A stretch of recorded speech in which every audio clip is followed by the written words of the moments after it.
Okay, so today we're going to be looking at reading the next part of our story.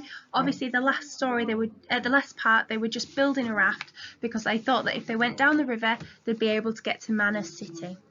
Okay, so maiden voyage. Remember, voyage means some sort of journey or adventure. Leela was waiting outside the den. Her arms were wrapped around her knees, and she was glaring at him furiously.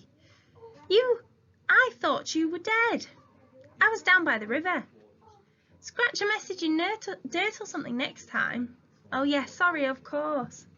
But Fred could barely concentrate on what she was saying. The raft is ready though. Will you come and try it out? Max has to brush up his teeth first. His breath is disgusting. It's scaring the dragonflies. Leela picked 4 twigs and shredded the tops with her fingernails until they looked like paintbrushes. Here, Leela said, as she handed it to Fred. If our teeth drop out, it will just make everything worse. It did feel better, Fred had to admit, to sweep some of the fuzz from his teeth, but he was bursting with impatience. He gave 3 scrubs and dropped the brush. Come on, he said, as soon as Con had spat decorously into the stagnant pool. Fred led them at a run down to the river. They stood, panting, while he showed them where the loops had been made double thick and how he had added extra branches all the way around the outside. What do you want us to do? Said Con. Clap? Fred did, secretly, just a little, but he grinned. No, I want you to get on it. He edged the raft on the bank. It slid down the mud, landed on the water with a splash, tipped up on its right side, and Fred drew in his breath and righted itself. It swayed on the water, steady as a battleship. It was more beautiful, Fred thought, than any millionaire's yacht. He kept a firm hold of the liana tied to the right-hand corner. It floats, said Max. Of course it floats, said Con. It's wood. Fred waded into the water, crossed his fingers and hauled himself up. The raft dipped and spun under his weight as he climbed on, then steadied, rocking on the current. He paddled it closer to the bank. Come on, climb on, he said. Max, wait, said Leela. Before anyone could stop him, Max had tipped himself headfirst down the bank into the river.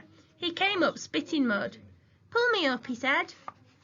Fred heaved him up by his armpits. Con and Leela followed more slowly, studying the water for piranhas. Fred offered a hand to each. Leela took it, but Con did not. The raft shook as they arranged themselves, but soon they were sitting, crouched on the wood and vines, bobbing high on the water. It works, said Max. For now, said Con ominously. Let's go down the river, said Fred. Why? Demanded Con. We know it floats with us on it. That's just what you wanted, wasn't it? We needn't go far, just to test it. Here, under the cover of the trees, the current was slow, but out in the middle of the river, it spat and bubbled with speed.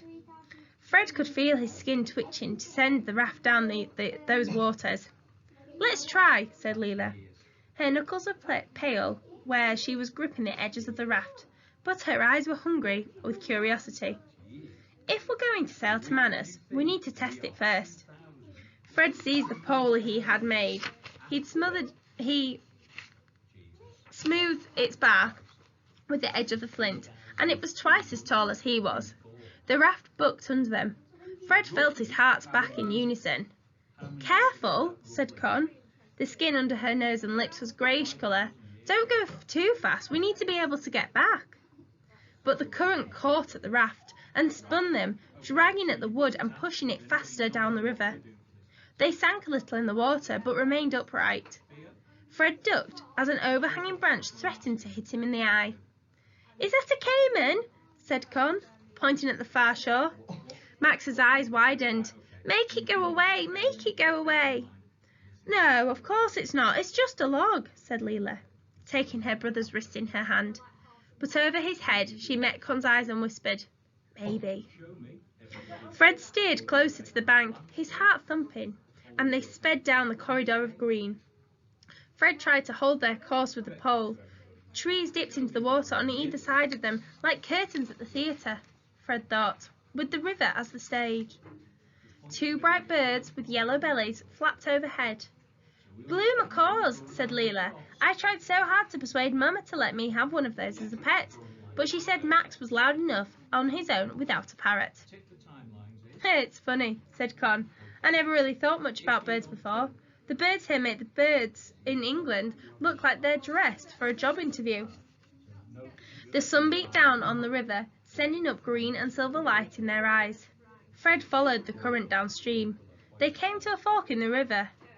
"Someone will have to remember which way we've come," he said, "or we'll get lost." There was a pause. Then Con said, "I'll remember if you like." Fred looked round surprised. Con hadn't struck him as the volunteering sort. I've got photographic memory, actually," she said. "Really?" asked Leela, fascinated. "You mean you can see pictures? Do you remember things? Do you remember everything that way, or only some things?" "Mostly just maps and formulas and blueprints for things. I used to like taking them out and to look at during lunch break at school. In my head, I mean. The others thought I was really weird." "In that case, they're stupid," said Leela bluntly. "I'd love to be able to do that." The raft swept round a corner, with Fred poling hard. "We turned left, coming out, so the final turn home will be right," said Leela. Right, said Con. She grinned. Her smile changed the whole shape of her face. Her cheeks rose and pushed her eyes into little squints, and her mouth stretched up and out to her earlobes. Her touch-me-nots look vanished. "If you shout out the directions, we could do it together, if you want." Fred kept poling. The branch was giving him new, shilling-seized blisters on the pads of his hands, but he didn't slow down. There was a twist he found that he could give the pole that made them speed faster. It blew Max's snot in a high ribbon up his face. The sun was hot and sharp out there, and the air twisted and tasted brand new. "Faster!" shouted Max. He rocked backwards and forwards on his haunches. They hadn't gone far before there was another fork. One looked choked with weeds, so Fred chose the other. "Left," called Leela. "Left," Con echoed and nodded. The left bend took them into a narrow river, winding slowly among the close-set trees. Fred pulled up his pole and then drifted, staring down into the water. A shoal of fish swam helter-skelter under the raft. Max leant dangerously over the edge, dangling his finger into the water. Suddenly Con jumped. The hairs on her arms rose up in a blonde wave. "What's that?" "What's what?" "Something down there, silver, down there, a piranha." Con's voice came out thin and high. "Max, get your hands out the water." They all peered down into the water. There was something small and silver trapped among the weeds. "It's not moving," said Fred. "What is it?" said Con.